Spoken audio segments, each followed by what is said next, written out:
मोहतरम नाजरीन, अस्सलामु अलैकुम। 5 कहानियाँ 5 सबक। कहानी नंबर 1, अल्फाज का इंतखाब सोच समझ कर करें। एक दफ़ा का जिक्र है कि एक बूढ़े आदमी ने अफवाह फैलाई कि उसका नौजवान पड़ोसी चोर है, जिसके नतीजे में नौजवान को गिरफ्तार कर लिया गया। कुछ दिन बाद नौजवान बेकसूर साबित हुआ।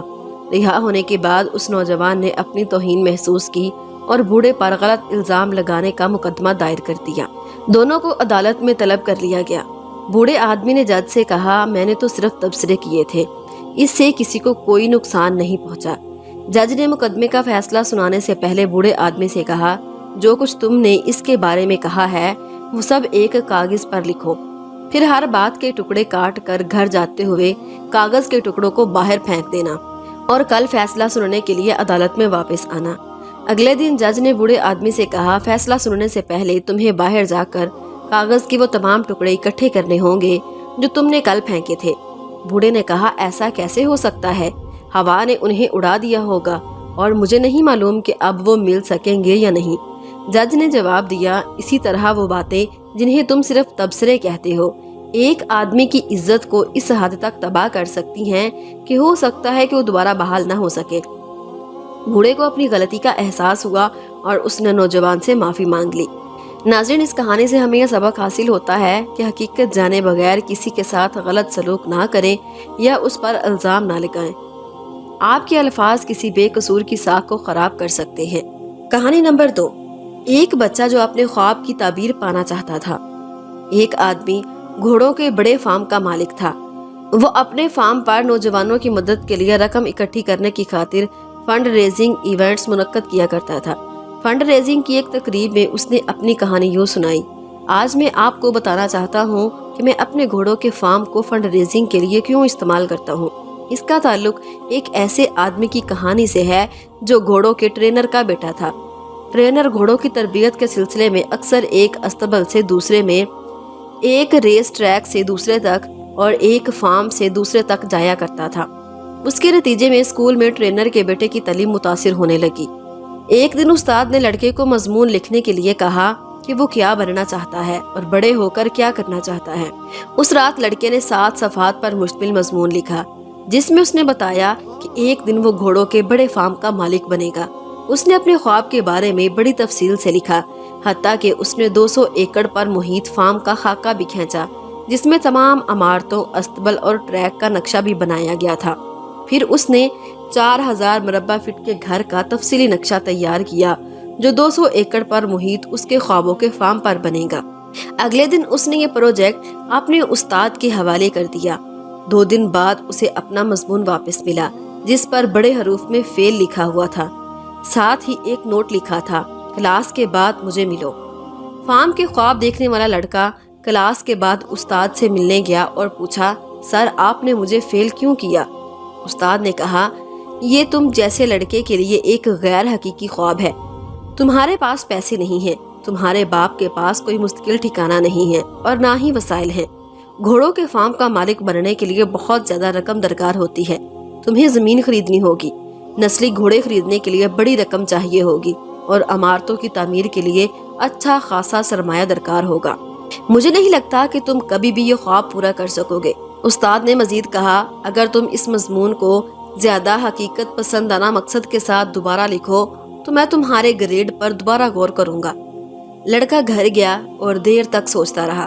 उसने अपने वालिद से पूछा कि वो क्या करे।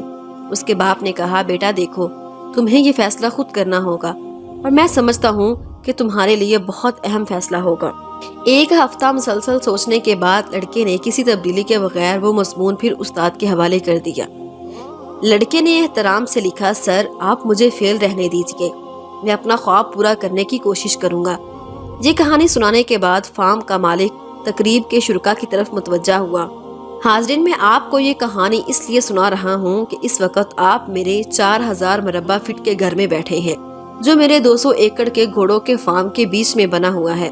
मेरे पास अब भी स्कूल का वो मजमून दीवार पर लगा हुआ है। उसने मजीद कहा, कहानी की सबसे खास बात यह है कि 2 साल पहले गर्मियों में वही स्कूल टीचर 30 बच्चों को 1 हफ्ते के लिए मेरे फार्म पर कैंप लगाने के लिए लाए थे। जब टीचर रुखसत हो रहे थे तो उन्होंने कहा, देखो میں تمہیں ایک بات بتاتا ہوں، جب میں آپ کا استاد تھا میں خواب چوری کرنے والا تھا۔ اس عرصے میں میں نے بچوں کے بہت سے خواب چرائے۔ خوش قسمتی سے تمہارے پاس اتنی ہمت تھی کہ تم نے اپنا خواب چوری ہونے سے بچا لیا۔ ناظرین، اس کہانی سے ہمیں یہ سبق ملتا ہے کہ کسی کو اپنے خواب چرانے نہ دے، اپنے دل کی بات مانے۔ جب کوئی اپنے خواب کی تعبیر پانے کے لیے محنت کرتا ہے تو کوئی خواب بڑا یا چھوٹا نہیں رہتا۔ اپنے خوابوں کی تعبیر پانے کے لیے دل و جان سے محنت کرے۔ کہانی نمبر 3، بدی کا چکر۔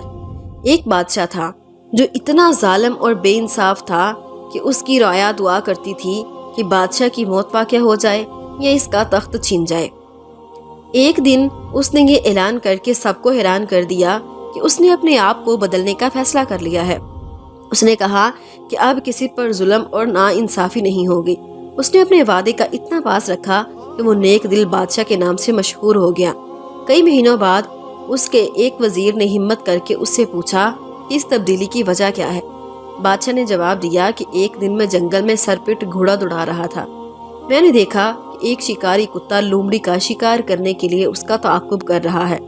لومڑی جان بچانے کے لیے اپنے بھیل میں گھس گئی، لیکن اس سے پہلے شکاری کتا اس کی ٹانگ کاٹ کر اسے ہمیشہ کے لیے معذور کر چکا تھا۔ تھوڑی دیر بعد میں نے دیکھا کہ وہی شکاری کتا ایک آدمی پر بھونک رہا تھا۔ آدمی نے ایک بڑا پتھر اٹھایا اور اسے کتے پر دے مارا۔ کتے کی ٹانگ ٹوٹ گئی۔ وہ آدمی زیادہ دور نہیں گیا تھا کہ ایک گھوڑے نے اسے لات مار دی۔ اس کا گھٹنا ٹوٹ گیا اور وہ زندگی بھر کے لیے معذور ہو کر زمین پر گر پڑا۔ گھوڑا پھر سے دوڑنے لگا، لیکن آگے جا کر ایک گھڑے میں گر کر اس کی ٹانگ ٹوٹ گئی۔ میں نے جو کچھ دیکھا تھا اس پر غور کرتے ہوئے میں نے سوچا کہ برائی برائی کو جنم دیتی ہے۔ اگر میں برے راستوں پر چلتا رہا تو یقیناً میرے ساتھ بھی برائی کی جائے گی۔ اس لیے میں نے اپنے آپ کو بدلنے کا فیصلہ کیا۔ یہ سن کر وزیر کے دل میں خیال آیا کہ اب بادشاہ کی نیک دلی سے فائدہ اٹھا کر اس کو معزول کرنے اور تخت پر قبضہ کرنے کا وقت آ گیا ہے۔ انہی خیالوں میں گم اس نے جو ہی قدم بڑھایا وہ سیڑھیوں سے گرا اور اس کی گردن ٹوٹ گئی۔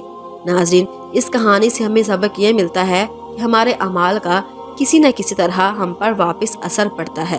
ہم دوسروں کے ساتھ اچھا کریں گے تو ہمارے ساتھ بھلائی ہوگی، دوسروں کا برا کریں گے تو ہماری باری بھی آئے گی۔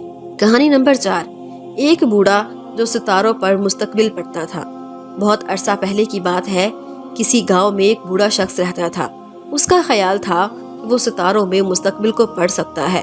وہ خود کو نجومی کہتا تھا اور رات کو آسمان کی طرف دیکھ دیکھ کر اپنا وقت گزارتا تھا۔ وہ ہر وقت مستقبل کی فکر میں مگن رہتا تھا۔ گاؤں والے اکثر اپنے مستقبل کا حال جاننے کے لیے اس کے پاس آتے تھے۔ ایک رات وہ گاؤں کے باہر کھلی سڑک پر چل رہا تھا۔ اس کی نظریں ستاروں پر جمی ہوئی تھیں۔ اسے لگا کہ دنیا کا خاتمہ قریب ہے۔ وہ مستقبل کی سوچوں میں گم تھا۔ ستاروں کو دیکھنے کی دھن میں چلتے ہوئے اچانک وہ ایک دلدل والی کھائی میں جا گرا۔ وہ گدلے پانی میں ڈوب رہا تھا اور باہر نکلنے کی کوشش میں دیوانہ وار کسی سہارے کی تلاش میں تھا۔ اب وہ حرکت کرنے سے بھی قاصر تھا۔ خوف کے عالم میں وہ مدد کے لیے چیخنے چلانے لگا۔ اس کی چیخو پکار سن کر گاؤں والے دوڑے آئے اور اسے کیچڑ سے باہر نکالا۔ گاؤں والوں میں سے ایک نے کہا، تم ستاروں میں مستقبل پڑھنے کا ڈرامہ کرتے ہو، لیکن یہ بھی نہیں دیکھ سکتے کہ تمہارے قدموں میں کیا ہے۔ دوسرے نے کہا، ستاروں کو پڑھنے کا کیا فائدہ جب آپ یہ نہیں دیکھ سکتے کہ زمین پر کیا ہے۔ ناظرین، اس کہانی سے ہمیں یہ سبق ملتا ہے کہ ہم سب چاہتے ہیں کہ ہمارا مستقبل روشن اور خوشگوار ہو، لیکن وقت کسی کے لیے نہیں رکتا۔ ہر آنے والا کل آج میں بدلتا ہے۔ آپ کا حال بھی آپ کا مستقبل ہے، لہٰذا آج سے فائدہ اٹھائیں، اپنی موجودہ زندگی کا توازن برقرار رکھیں اور آج ہی ایک بہتر کل کے لیے کام کریں۔ کہانی نمبر 5، 5 مینڈک۔ ایک پرانی پہیلی ہے کہ 5 مینڈک ایک تالاب کے کنارے بیٹھے ہیں۔ ایک مینڈک تالاب میں چھلانگ لگانے کا فیصلہ کرتا ہے، باقی کتنے بچے؟ اگر آپ کا جواب 4 ہے تو مبارک ہو، آپ ریاضی میں بہت اچھے ہیں۔ لیکن ذرا ٹھہرے، یہ ریاضی کا امتحان نہیں ہے، یہ زندگی کا مسئلہ ہے۔ صحیح جواب 5 ہے۔ جی ہاں، 5 اب بھی تالاب کے کنارے بیٹھے ہوئے ہیں، کیونکہ ایک مینڈک نے صرف چھلانگ لگانے کا فیصلہ کیا تھا لیکن چھلانگ لگائی نہیں۔